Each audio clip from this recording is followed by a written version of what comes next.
Sir latest MTP कल परसों ही आई है सर। इसमें मैं आपको ना केस सिनेरियो बताता हूँ कैसे बनाते हैं। ध्यान से सुनना सीखना, एग्जाम में ऐसे ही बनाना है सर। ऐसे ही बनाओगे और ऐसे से ही प्रॉपर तरीके से बनेगी सर। कभी भी क्या होता है सर, प्लीज मैम शांत, बेसिक कॉमन सेंस, ठीक। तो सर ध्यान दो कैसे केस सिनेरियो बनाना है। कभी भी इनकम टैक्स आप लोग का तो 50 मार्क्स का होगा, ये नवंबर वालों का है तो 60 का है ना, तो आप लोग में तो 50 मार्क्स का होगा। तो सर अब एक बार ध्यान देना, 60 मार्क्स का जो इनकम टैक्स है उसमें सबसे पहले केस सिनेरियो होते हैं और उसके बाद फिर डिस्क्रिप्टिव क्वेश्चंस वगैरह होते हैं। केस सिनेरियो, फिर कुछ एमसीक्यूज होंगे, ये देखो ये केस सिनेरियो, इसके बाद कुछ इंडिविजुअल एमसीक्यूज होंगे और उसके बाद फिर आपका डिस्क्रिप्टिव पार्ट स्टार्ट होगा। कभी भी केस सिनेरियो पढ़ने का या सॉल्व करने का तरीका ये होता है सर, कभी केस सिनेरियो पहले नहीं पढ़ना, कभी नहीं पढ़ना, आंसर ही नहीं आएगा। आप क्या करो, सबसे पहले नीचे क्वेश्चन पढ़ना स्टार्ट करो। क्वेश्चन पढ़ना इसलिए स्टार्ट करो सर, अगर आप क्वेश्चन पढ़ते हो तो आप अपने माइंड को ना एक फ्रेमवर्क प्रोवाइड करते हो। भाई देख तेरे को किस चीज से रिलेटेड ऊपर सोचना है, फिर आपका दिमाग क्या होता है उसी चीज से रिलेटेड चीजें सोचना स्टार्ट करता है। इसका फायदा ये होता है कि एग्जाम में आपका दिमाग इधर उधर नहीं घूमता, एक जगह पे स्टक रहता है। उससे फायदा ये होता है थॉट प्रोसेस बहुत अच्छे क्वालिटी के होते हैं सर। क्योंकि आप समझो, मैं आपको 100 प्रोविजन एक साथ सोचने बोलूं और 10 प्रोविजन एक साथ सोचने बोलूं, 10 ज्यादा सोचना आसान है एज कंपेयर टू 100, ठीक। तो केस सिनेरियो में सबसे पहले क्या होना चाहिए, हमें क्वेश्चन पढ़ना चाहिए। ऐसा नहीं क्वेश्चन पूरा घुस के डिटेल में पढ़ रहे हैं ना, क्वेश्चन हम ऊपर ऊपर से पढ़ते हैं। देखो कैसे, based on the above information choose the most appropriate option. Institute का प्यार से कहना ये सर मोस्ट अप्रोप्रिएट सिलेक्ट करना, मतलब हर को ऑप्शन 2-3 आंसर, हर क्वेश्चन में 2-3 आंसर है, आप मोस्ट अप्रोप्रिएट वाला सिलेक्ट करेंगे। From the following multiple choice question, देखो हम क्वेश्चन कैसे पढ़ते हैं। What would be the amount of income chargeable to tax under that salary, मतलब मेरे दिमाग में एक चीज क्रिस्टल क्लियर है सर, ऊपर सैलरी वाली बातें दिखने वाली बात, ठीक। दूसरा क्वेश्चन है sir, whether the tax deducted at source, TDS की बातें ऑन द सैलरी। अभी आप लोगों को मैंने पढ़ाया नहीं है, ये पढ़ाऊंगा सर। टीडीएस पे सैलरी होती है सर सेक्शन 192 बोलता है सर टीडीएस पे सैलरी, और सैलरी में जो टीडीएस कटता है वो स्लैब के बेसिस में कटता है, ठीक है। स्लैब याद है ना सर, 2.5 लाख फिर 5 लाख, वो स्लैब के बेसिस में। फिर आपको बोला सर सामने वाले की टोटल इनकम भी निकालो सर, राउंड ऑफ मत करना। सामने से बोला इनकम टैक्स राउंड ऑफ होता है 10 रुपीज, आप राउंड ऑफ मत करो, आप सिर्फ टोटल इनकम निकाल के बता दो। और सर ये मान के चलना कि आप 115 बीएससी ऑप्ट नहीं करते हो।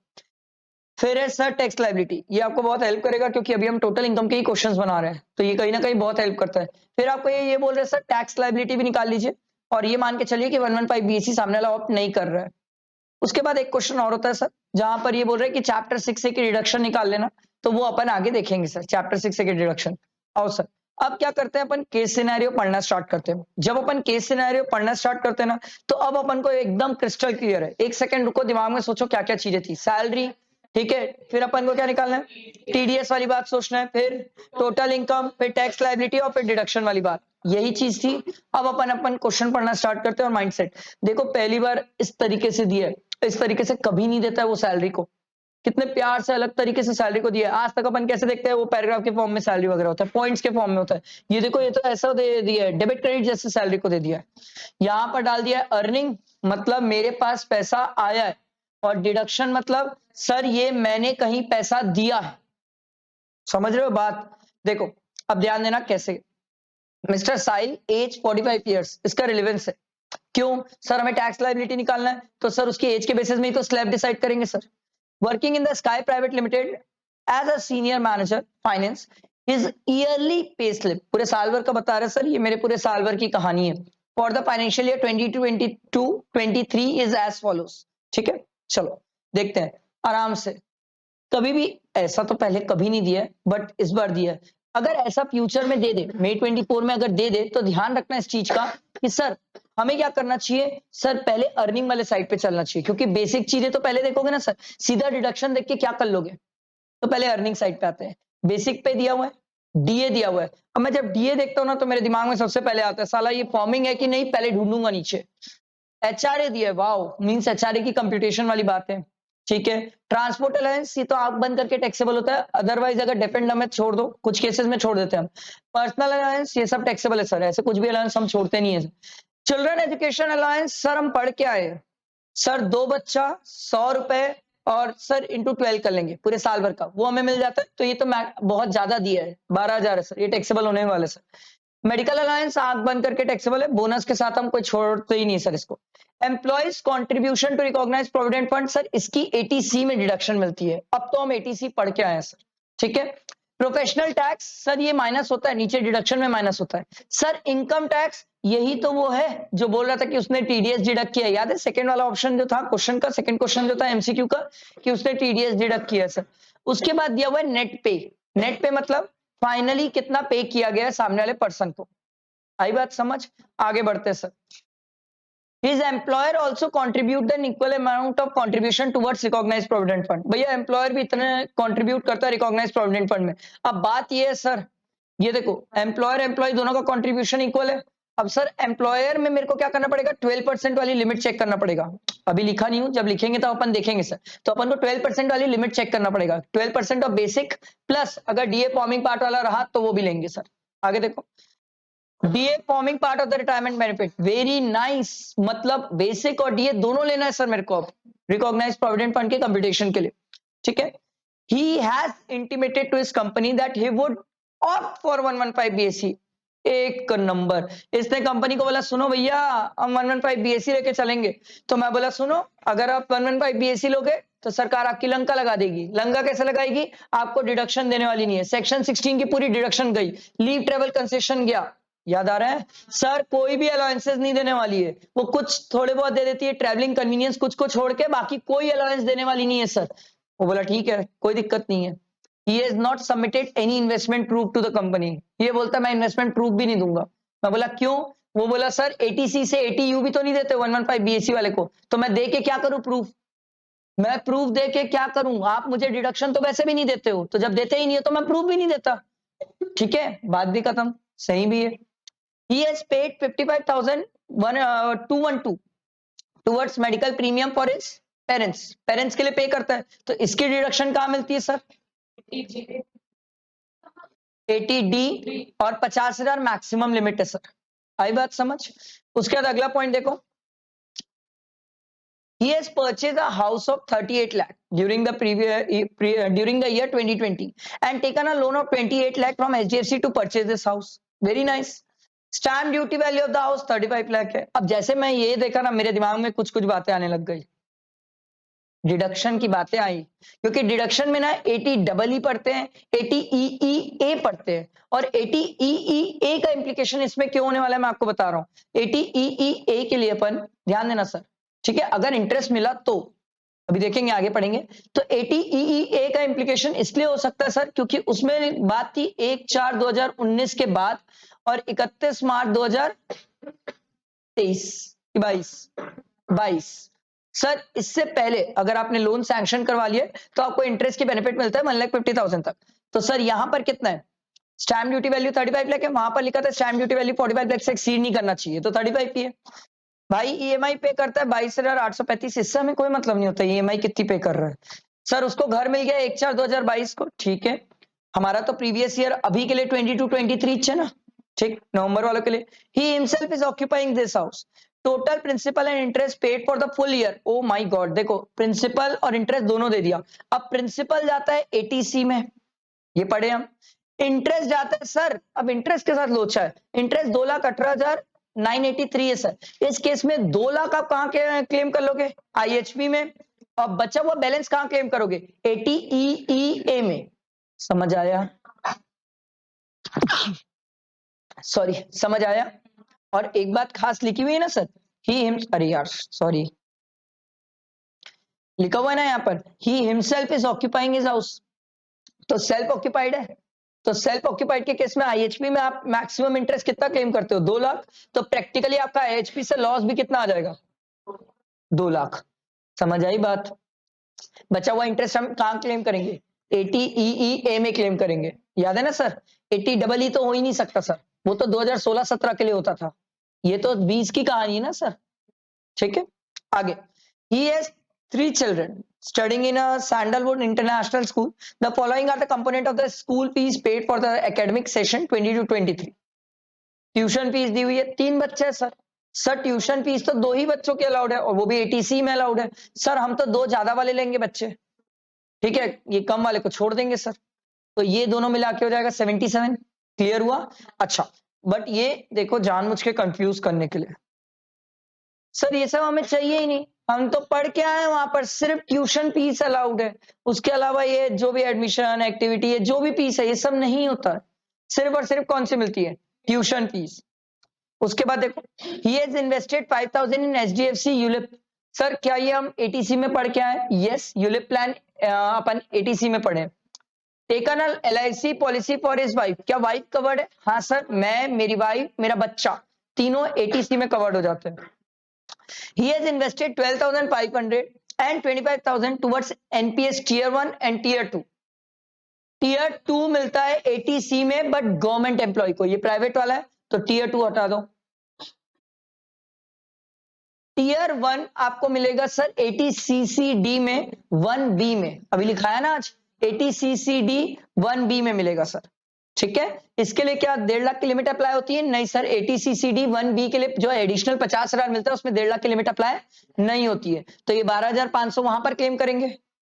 क्लियर हुआ सबको? He has also donated 50,000 in PM care fund, ये तो ATG है, डोनेशन है ATG में। सर क्या क्वालिफाइंग लिमिट वाला है? नहीं, विदाउट क्वालिफाइंग लिमिट 100% मिलता है सर, ये तो ATG में जाएगा। अगला देखो, he has invested 40,000 in listed equity share of Shaktimaan, ये कहां से क्या नाम लाते हैं, Shaktimaan power solution limited on 1 March 2022 for 200 rupees per share. मतलब प्रैक्टिकली 200 शेयर लिया, कैसे समझ आया? 40,000 डिवाइडेड बाय 200 तो 200 ही शेयर तो आएंगे।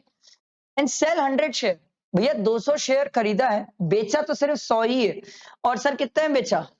350। सर अगर याद हो तो सेक्शन 111A अप्लाई होता है शॉर्ट टर्म कैपिटल गेन में, इक्विटी शेयर, और देखो आगे लिखा हुआ STT is paid both at the time of sale and purchase. तो सर सिंपल सी बात है, यहाँ इंडेक्सेशन तो होना भी नहीं है, और सर यहां पर सिंपल है, 150 रुपए का डिफरेंस है इन दोनों के बीच में, समझ आ रहा है ना सर? 350 माइनस 200, 150 रुपए, 150 रुपए इंटू 100 करेंगे, हमारा आ गया शॉर्ट टर्म कैपिटल गेन 15,000। समझ आई बात? ये सब चीजें ना एग्जाम में बाजू में लिख देना, अरे ऐसी तैसी करा है, जो हल्ला कर रहा है करने दो, एक बार तो लिखो, नहीं तो आप समझो सर आप, ये तो देखो मेरे को याद है, मेरे को चीजें सब याद है, आपको कितनी चीजें दोबारा याद आने वाली है, वो दिक्कत तो रहेगी ना सर। आ रहा है समझ? छोटा लिखना, बड़ा बड़ा मत लिखना, पकड़ा जाओगे, छोटा लिखना, इतना लिखना कि आपको समझ आ जाए, आपको दिख जाए, आपके लिए काफी हो, ठीक है। अब बात करते हैं, चलो सर इनकम फ्रॉम सैलरी निकालते हैं। अच्छा याद रखना सर, इनकम फ्रॉम सैलरी निकालेंगे तो 115 बीएससी को ध्यान रख के निकालेंगे। चलो सर लिखते हैं, सब लिखेंगे सर, मैं अकेले नहीं लिखूंगा। इनकम फ्रॉम सैलरी स्टार्ट करो, सब लिखेंगे सर। सबसे पहले लिखेंगे बेसिक पे, सर फॉर्मेट नहीं होता ये, इसके लिए कोई फॉर्मेट नहीं चाहिए, भूलो मत, ये एमसीक्यू है सर, ये कोई चेक थोड़ी होने वाला है कि क्या लिखियो क्या नहीं लिखियो, it's the part of your working note, जो करना है अंडरस्टैंड करो सर, बट मुद्दा क्या है, आंसर आना चाहिए, तो हम भी रफ में ही लिखेंगे, फटाफट फास्ट लिखेंगे सर, शो वो कुछ नहीं करना होता है। 6340, अरे यार मेरे को अमाउंट वगैरह बताओगे क्या यार?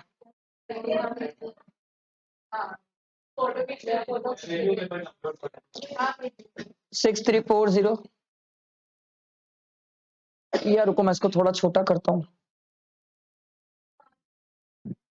ठीक है, क्योंकि फिगर्स लगेगी ना मेरे को सब।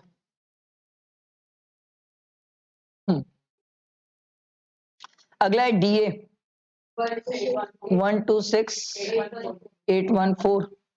अगला एचआरए, अच्छा मेरा क्वेश्चन, एचआरए में एग्जेम्पशन दोगे कि नहीं? एचआरए भी तो least of the following exempt है ना, दोगे नहीं दोगे?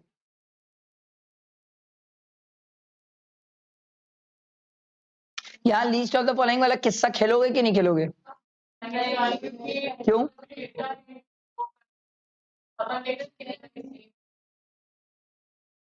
सर खुद के घर में रह रहे, अगर कोई इंसान खुद के घर में रह रहे तो फिर हम पढ़ के आए थे सर एचआरए पूरा टैक्सेबल होता है, ये तो खुद के घर में ना लिखा तो था नीचे, याद है ना, ये देखो, ही himself is occupying the house, खुद ही के घर में रह रहा है, तो खुद के घर में रह रहा है तो एचआरए में कोई least of the following exempt ही नहीं होगा, पूरा टैक्सेबल है सर।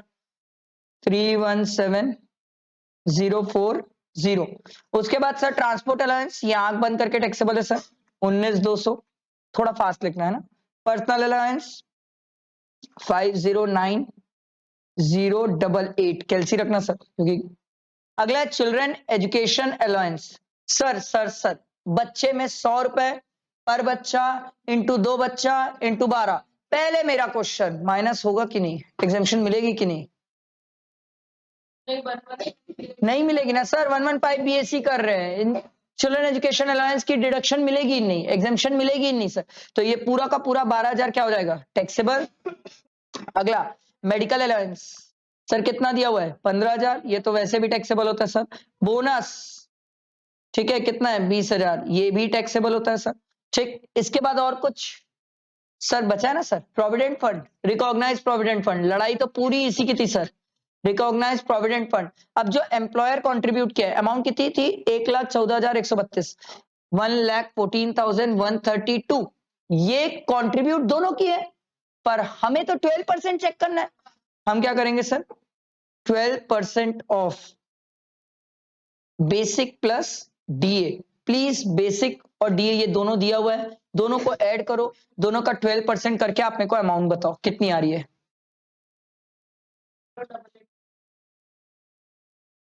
7,6 तो आ ही नहीं सकता, ये एक बार मान भी सकता हूं सर, ये माइनस करो कितना आ रहा है, नहीं माइनस करके कितना आ रहा है, क्रिस्टल क्लियर पक्का? नहीं बता रही तो प्लस करके बता रही, क्यों बता रही थी बहन? चलो सर ये आ जाएगा आपका gross salary, sir please add करिए इसको और छोटा कर दो, हेलो ग्रॉस सैलरी ऐड करके बताओ सर।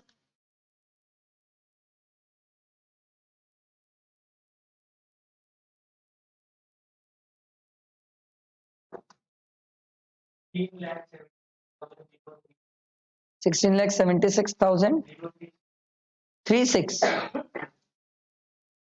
देखो यही आ रहा है क्या सब, आया? अब मेरा क्वेश्चन नीचे डिडक्शन ले लूं 50,000, नहीं ना, 115 बीएससी है ना, 50,000 डिडक्शन ना प्रोफेशनल टैक्स का डिडक्शन, कुछ नहीं ले पाऊंगा सर। तो यही मेरा आंसर है पहला वाला एमसीक्यू का, सी।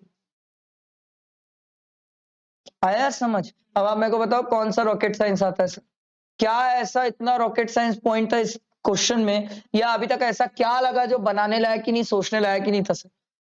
हाँ प्रोविडेंट फंड में कुछ गलती कर दो तो नहीं पता, बाकी तो क्वेश्चन में कुछ था ही नहीं सर, सिर्फ प्लस करते गए। चिल्ड्रन एजुकेशन अलायंस में एग्जामिशन मिलेगी नहीं, 115 बीएससी लेके चल रहे हो सर, आ रहा है समझ? आगे बढ़ते सर, ये टीडीएस वाली कहानी मैं आपको बताता हूँ सर, क्या होता है ध्यान से सुनना। सर सैलरी में जो होता है ना वो स्लैब के बेसिस में टीडीएस काटते हैं, ठीक है? तो सर हमारी इनकम तो आप ही लोगों ने बताई कहां गया, ये रहा, ये इनकम है। अब 1 मिनट पूरा ध्यान दो, अभी इधर ध्यान दो, हड़बड़ाओ मत सर, क्वेश्चन सॉल्व करना कोई बड़ी चीज नहीं होती है, कंसेप्ट सीखो। सर 115 बीएससी में हमने सीख के आया सर 15 लाख तक इनकम में 1,87,500 टैक्स होता है, याद है? लिखवा दिया था ये मैं आपको। सर बैलेंस जो भी बचेगा उस बैलेंस पे कितना होगा, 30%, ठीक? तो ये जो 167,6036 इसमें 15 लाख में तो फिक्स है, बैलेंस का 30% करो, दोनों को करके ऐड करके बताओ कितना आ रहा है। अच्छा ये समझ आ रहा है ना 115 बीएससी के हिसाब से क्यों निकाल रहा हूं, क्योंकि उसने एम्प्लॉयर को इंटीमेट किया है कि भैया मैं 115 बीएससी निकाल रहा हूं, मेरा उसके हिसाब से टैक्स होगा 240,310 प्लस 4%, प्लस 4% भी करो, फाइनल बता रहा हूं ना, 249923।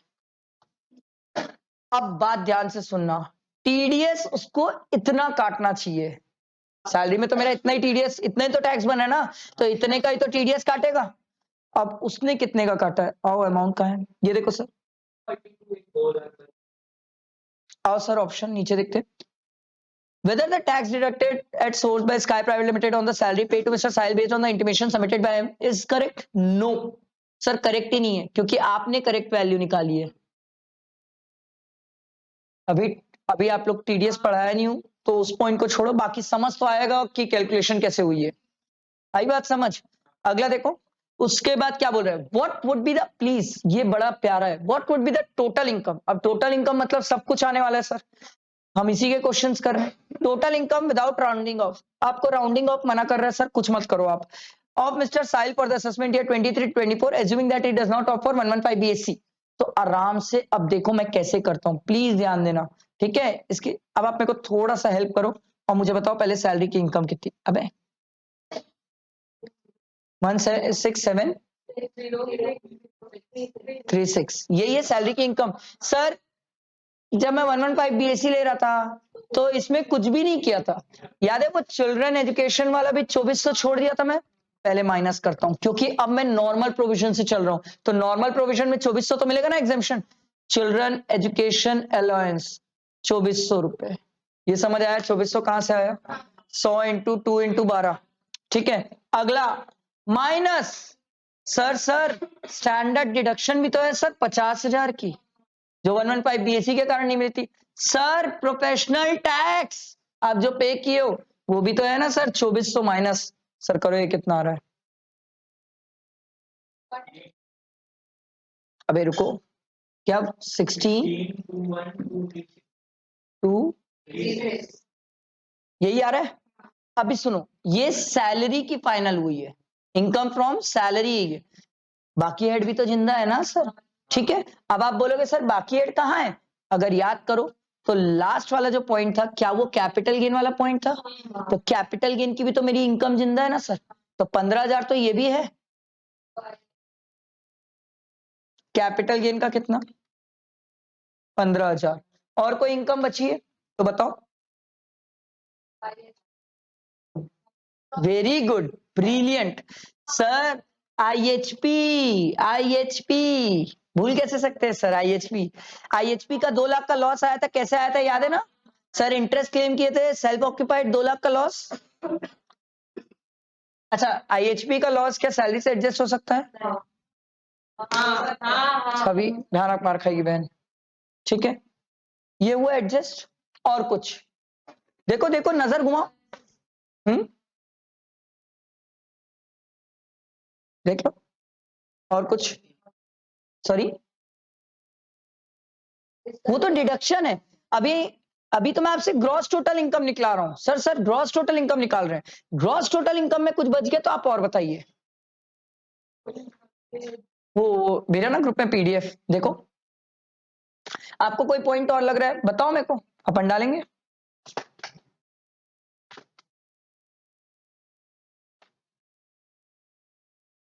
एक बार नजर फेर लो, गलती नहीं होगी। हाँ अभी अपन ग्रॉस टोटल इनकम निकाल रहे, जीटीआई की बात कर रहा हूं मैं, डिडक्शन तो दूर की बात है। कोई और कुछ,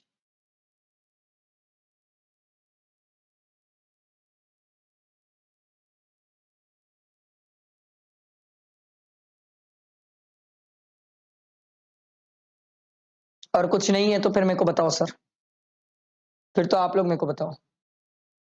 तो 2 लाख के साथ और भी था ना, अरे तो वो डिडक्शन है, मैं ग्रॉस टोटल इनकम की बात कर रहा हूं। हाँ एचपी में तो 2 लाख एडजस्ट होगा, उससे ज्यादा इंटरेस्ट क्लेम ही नहीं कर सकते हम। फाइनल है, बताओ भाई एट मतलब प्लस माइनस सब करके बताओ। 14,36,000 यही आ रहा है तो बताओ, ये आया। अब बात करते हैं डिडक्शन की, और सर डिडक्शन ये तो हम देखें बहुत सारी हमें दिखी है सर। आओ डिडक्शन में हमने सबसे पहले देखा था सर, ये जो मेडिकल प्रीमियम पे किया था सर, एटीडी वाली। एक काम करो, ये तो रफ है ना, हम जैसे चाहे ऊपर नीचे लिख सकते हैं, क्या ही दिक्कत है, एटीडी लिख लेता हूं, कितना मिल जाएगा 50,000, 50,000 से ज्यादा तो मिलेगा नहीं सर, ठीक।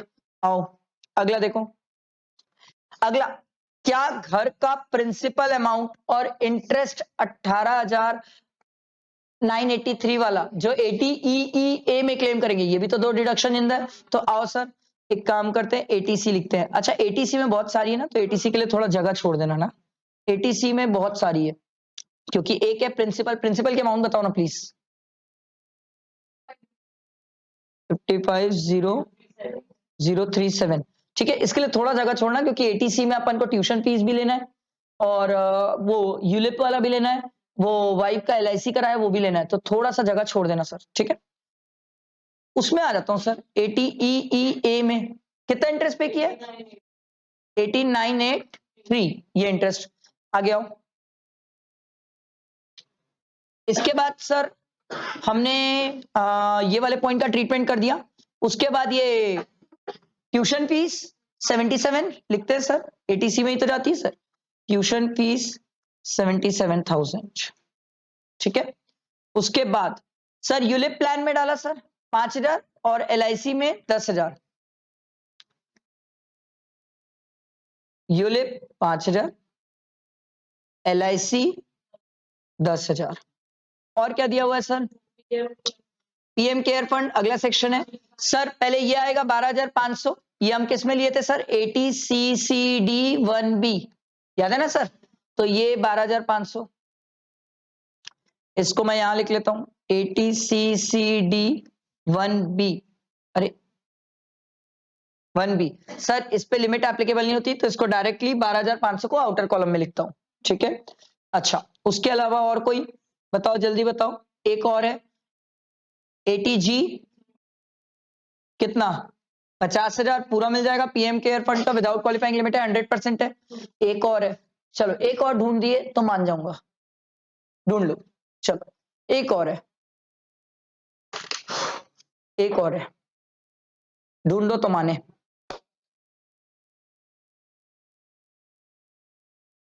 Very good, brilliant, recognise provident fund. याद है शुरू में ही बोला था एम्प्लॉयर भी कंट्रीब्यूट किया, एम्प्लॉय भी कंट्रीब्यूट कर रहा है, तो एम्प्लॉय की कंट्रीब्यूट की डिडक्शन 80C में लेते हैं सर। आ जाओ नीचे लेंगे सर, वेरी गुड, आ गया यार, यहां आ जाएगा सर। रिकॉग्नाइज प्रोविडेंट फंड कितना अमाउंट था एक बार? 114,132। अब अगर आपको याद हो तो सर इन सब को मिला के 1,50,000 से ज्यादा नहीं हो सकता, आप इसको ऐड कर लो, ये 1,50,000 से कहीं ज्यादा जा रहा है, आप कर लेना, ये उससे कहीं ज्यादा है, ठीक है। आई बात समझ सर? ग्रॉस टोटल इनकम हमारे पास है, डिडक्शन हमने निकाल लिया है, माइनस करो कितना आ रहा है।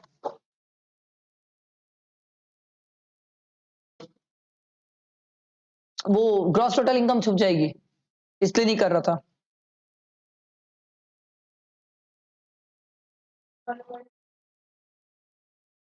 कितना? 112, नहीं पता,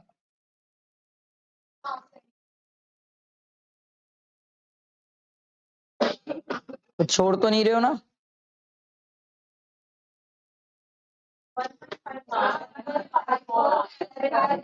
बहन तू अब आंसर ही नहीं देगी, कैसे करती है पागल, प्लस माइनस नहीं आता। आज से तेरी शाम को आरम के साथ क्लास है, बता बहन क्या था? 115, ठीक, 1154753 ये आया सबका। ये हमारी क्या आ गई सर? Total income. हमसे क्वेश्चन में वही तो पूछा था सर, आओ ये रहा सर, ठीक। अब बात क्या है सर? टैक्स लायबिलिटी निकालने की। तो सर ये हमारी इनकम तो निकल चुकी है, और टैक्स भी तो इसी पे निकालना है मेरे को। एकदम सिंपल, ध्यान देना सर, प्लीज ध्यान देना, एक गलती होने के स्कोप। 1154753, इसमें सर कैपिटल गेन वाली अमाउंट है, तो कैपिटल गेन वाला जो 15,000 है उसको मैं हटा देता हूं सर, क्योंकि इसमें 111A अप्लाई होगा और उस पर 15% लगता है सर। बाकी बैलेंस कितना आ रहा है बताओ?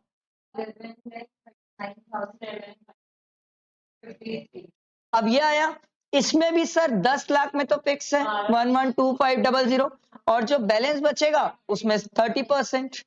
ये करो, ये पूरा करके प्लस 4% ऐड करके मेरे को बता दो कितना आ रहा है।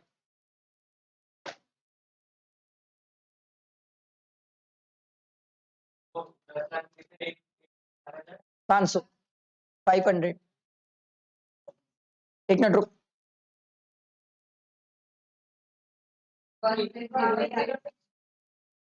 सब ऐड करने के बाद बोल रहे हो? इसको ऐड किए, इसका टैक्स निकाल के ऐड किए? नहीं, तो क्यों नहीं की? अरे सभी तो टैक्स निकालोगे ना, पूरा ऐड करोगे ना, इसका आएगा सभी को लेके 4% करना है, प्लस 4% ऐड करके इसका 2250 है ना। करो करो, बाकी लोग भी करो, फिर चेक करता हूं मैं। सब अलग एक प्लस माइनस टैक्स मल्टीप्लाई करके निकालना नहीं आ रहा है। 1622 आ रहा है ना, तो वो राउंड फिगर हो जाता है सर इनकम टैक्स। हाँ वो राउंड फिगर हो जाता है, ठीक है। टैक्स तो सही निकाला करो। Assuming for the purpose of answering the question only, answering this question only, sir सिर्फ इस क्वेश्चन का आंसर करने के लिए आप ये मान के चलो कि there is no contribution made by mister Sahil and his employer towards recognised provident fund. ना एम्प्लॉयर कंट्रीब्यूट कर रहा है, ना एम्प्लॉय कंट्रीब्यूट कर रहा है, ठीक है। व्हाट अमाउंट ऑफ डिडक्शन, आपसे सिर्फ अमाउंट ऑफ डिडक्शन चाहता है which is available to mister Sahil under chapter 6 से if it does not offer 115 BSC. आराम से सर आप बाकी सब डिडक्शंस तो लोगे, एक ही तो जाएगी, कौन सी नहीं मिल रही है, ये वाली नहीं मिल रही है, और कोई नहीं, तो ऐड करके निकालो और बताओ। सिर्फ ये वाली प्रोविडेंट फंड वाली मत लेना सर डिडक्शन। सर चेक करना, अब की बार ये 1,50,000 से एक्सीड नहीं करेगा, अब की बार ये कुछ कम आने वाला है। कितना आ रहा है बताओ? 147।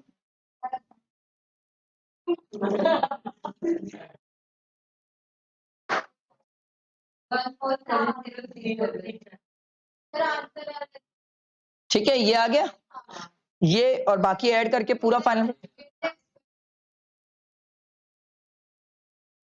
ये वाला आ रहा है 2,78,520।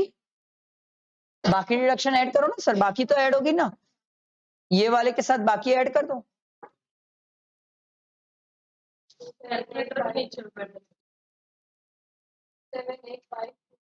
ठीक है, ये देखो सर, ये आपका केस सिनेरियो सॉल्व हुआ और इसके ये पूरे पार्ट सॉल्व हो गए।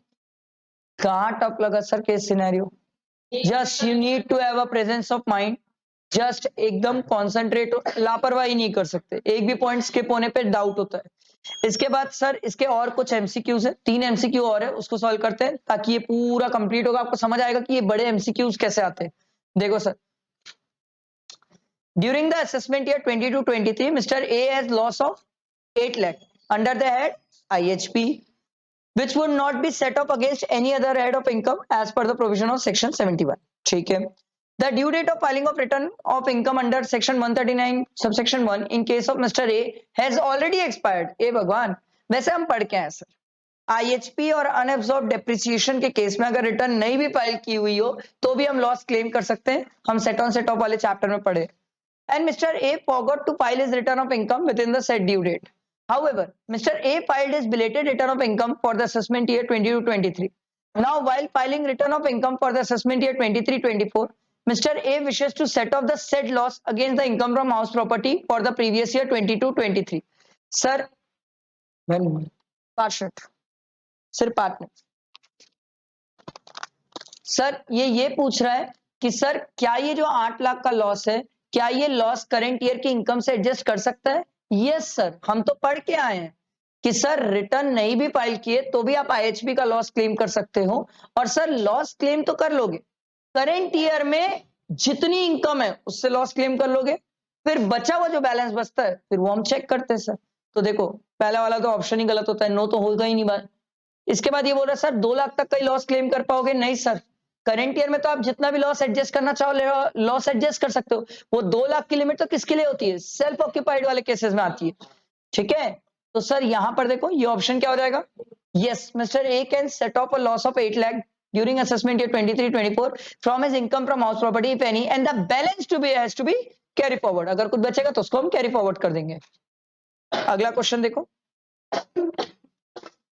Mr. Vikas transferred 600 unlisted share of XYZ Private Limited to ABC Private Limited on 15/12/2022 for 3.5 lakh when the market price was 5,15,000. The index cost of acquisition of shares for mister Vikas was 4,25,000।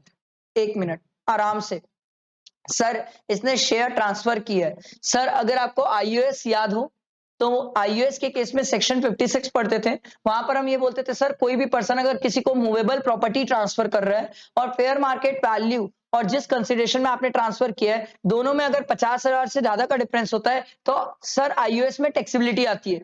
अब mister विकास ने किसको transfer किया sir? ABC private limited. अब क्या difference देखो sir, fair market value कितनी है? 5,15,000, transfer कितने में किया है?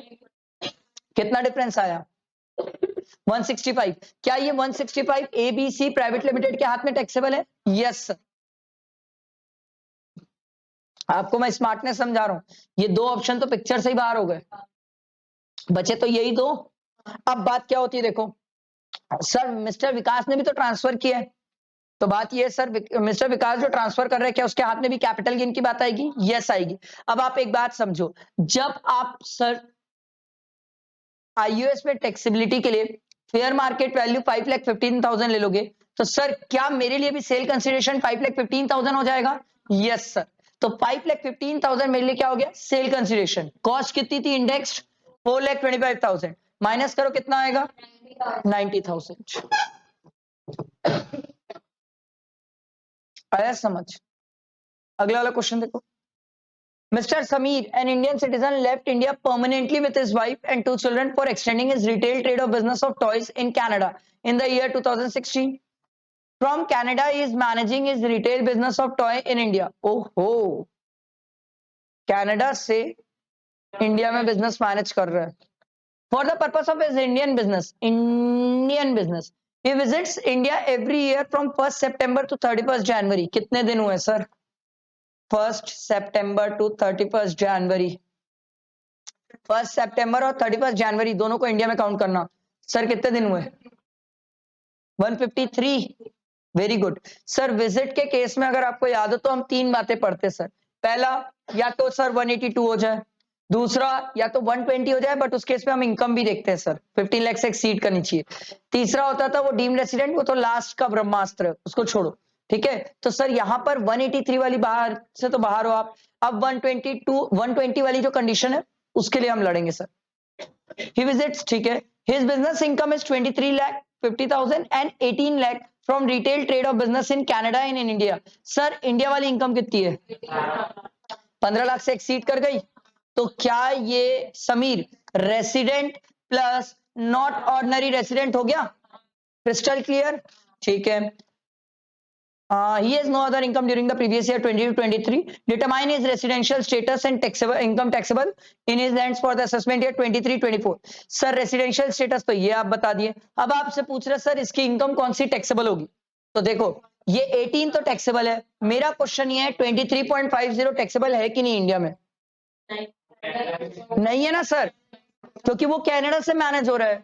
जो इंडिया में मैनेज होता है, जो इंडिया की इनकम है वो टैक्सेबल है। अगर ये कनाडा वाला बिजनेस भी इंडिया से मैनेज होता ना तो टैक्सेबल हो जाता। आई बात समझ? तो ये पहला ऑप्शन तो नहीं आई थी बकवास, ये है ना सर। क्लियर हुआ सबको? अगला लास्ट क्वेश्चन देखो, इसके बाद डिस्क्रिप्टिव भी ये करना है क्या? ठीक है, ये मैं खुद कर लूंगा, खुद करके रिकॉर्ड करके डाल दूंगा। ठीक। Rachna, age 32 years, an interior decorator, has professional receipt of 25,60,000 for the previous year 22-23. She has also earned 1,25,000 as dividend and 4,65,000 as interest income. ठीक है। On fixed deposit. अरे यार FD है सर, डिडक्शन भी नहीं मिलेगी, समझ रहे हो ना? ATTTA भी नहीं क्लेम कर पाओगे सर आप, सेविंग में क्लेम करते हैं।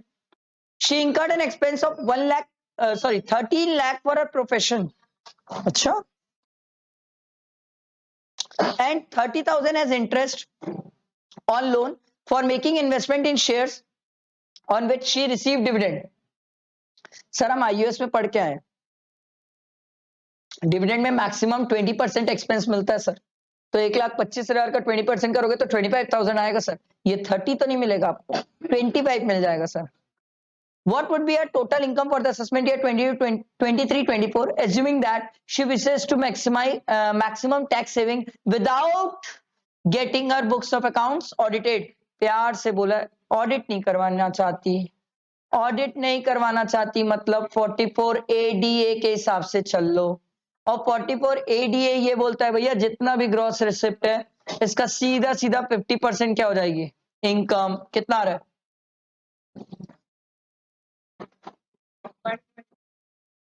12,80,000 आया sir. Dividend income 1,25,000 minus sir 25,000 जो आपको मैक्सिमम एक्सपेंस मिल जाएगा। Interest income 4,65,000। आपको टोटल इनकम निकालने बोला।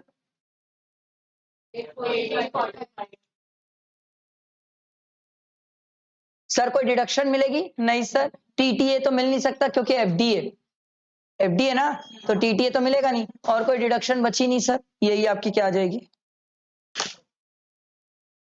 समझ आया? बैठा दिमाग में? क्लियर हुआ? ओके जी। करना है क्या डिस्क्रिप्टिव भी अभी? ठीक है, मैं कर लूंगा, मैं कर लूंगा। ठीक है, ओके, थैंक यू।